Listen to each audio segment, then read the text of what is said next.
Neglītais pīlēns.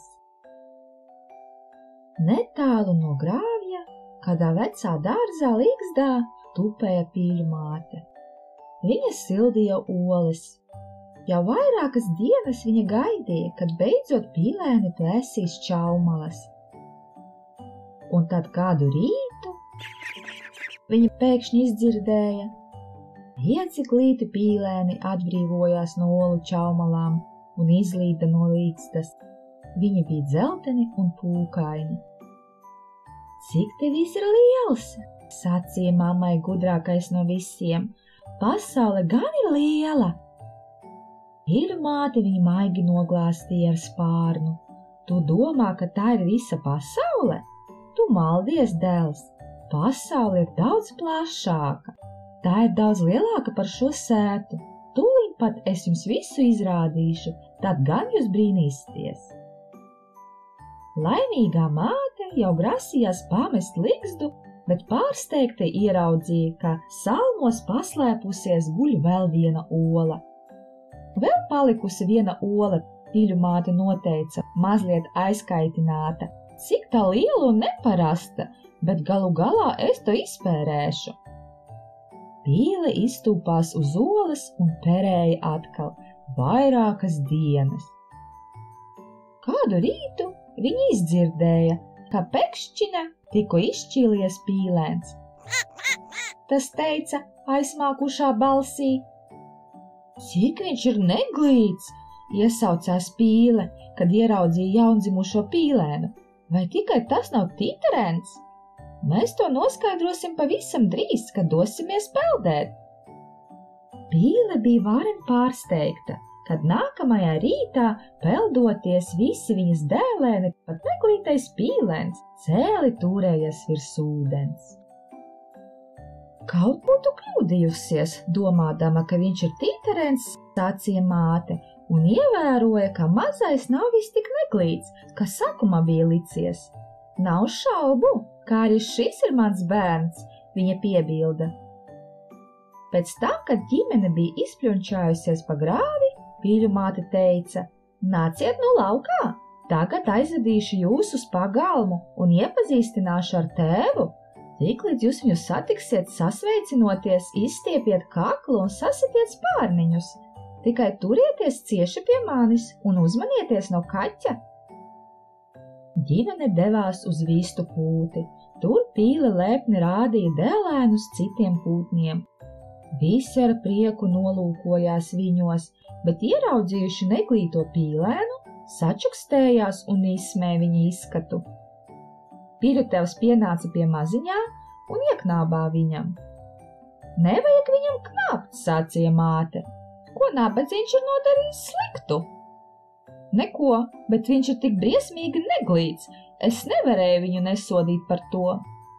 Pīļutevs bija aizkaitināts, bet viņš atļāva pīlēnam palikt aplokā. Visi mazo pīlēnu trenkāja, izzoboja un knābā. Tāmdēļ kādā pēcpusdienā, kad pīļu māte bija mazliet nevērīga, pīlēns izbēga pa caurumu sētā. Viņš gāja ilgi, līdz nogura. Pret vakaru viņš nonāca pie nezināma ezera. Pīlēnam ļoti nāca miegs, un viņš notūpās zālē, lai sagaidītu nākamo rītu. Uzlecot saulei, atlaidās 2 meža pīles. Tas jokojās un smējās. Viena sacīja: skat, cik viņš briesmīgi neglīts. Un turklāt tik smieklīgs, piebilda otra. Vai tā mana vaina, ka esmu neglīts, žēlojās pīlēns. Pēkšņi blakus ezerām atskanēja šāvieni. Abas meža pīles mēģināja bēgt, bet 2 trāpīgas lodes notrieca tās gar zemi. Tikmēr pīlēns sarāvās čokurā un centās paslēpties ūdens zālēs. Tur viņš tupēja un trīcēja no bailēm, bet tad viņš izbijies ieraudzījis sev blakus suni ar milzīgu galvu. Atpletis mutis suns viņu vēroja. Pīlēns nodomāja, ka tūliņ suņa asie zobi saplēsīs viņu gabalos, bet suns pagriezās un aizskrēja. Vai tiešām esmu tik neglīts, ka pat suns negrib man kost? Pīlēns klusiņām sacīja, kamēr mēdnieki turpināja šaut. Tikai pēc krietna brīža Pīlēns saņēma drosmi turpināt ceļu. Krēslā starp kokiem viņš saskatīja mājiņu. Putnens devās turp, ielavījās iekšā un notupās tumšā kaktiņā. Ļoti noguris viņš cieši iemiga. Mājiņā dzīvoja veca vecenīte ar kaķu un vistiņu. Kad uzausa gaisma, abi pamanīja nabaga Pīlēnu. Kaķis bija runātīgākais un jautāja, vai tu māki mest kukumu un murrāt? Nē, atbildēja neglītais Pīlēns. Vai tu proti tēt olas? Vaicāja viņam augstprātīga vista. Arī nē, nokaunējies atbildēja Pīlēns. Tad tu neko nemāki, teica vista. Mūsu saimniece tevi te necietīs. Nobēdājies Pīlēns pameta mājiņu.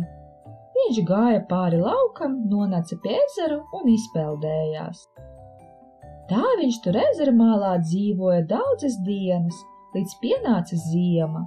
Augstums atdzisēja ezera ūdeni un pārvērta ledū.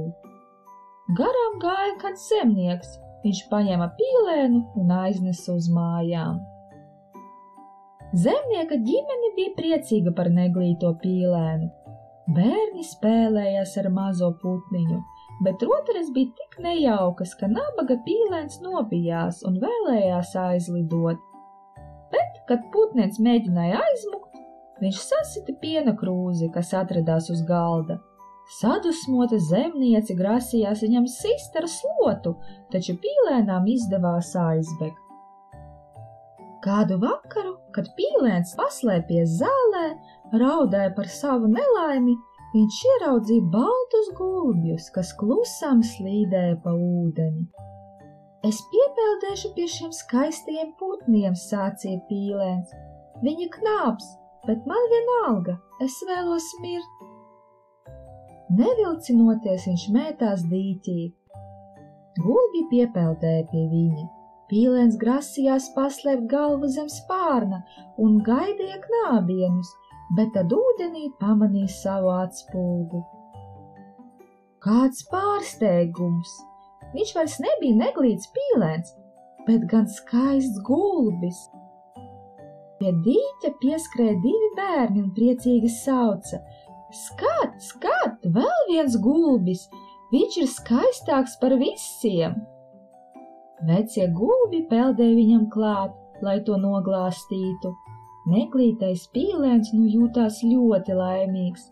Es vairs neesmu neglītais Pīlēns, bet gan skaists gulbis, viņš nodomāja. Cēli pacēla galvu un sāka peldēt.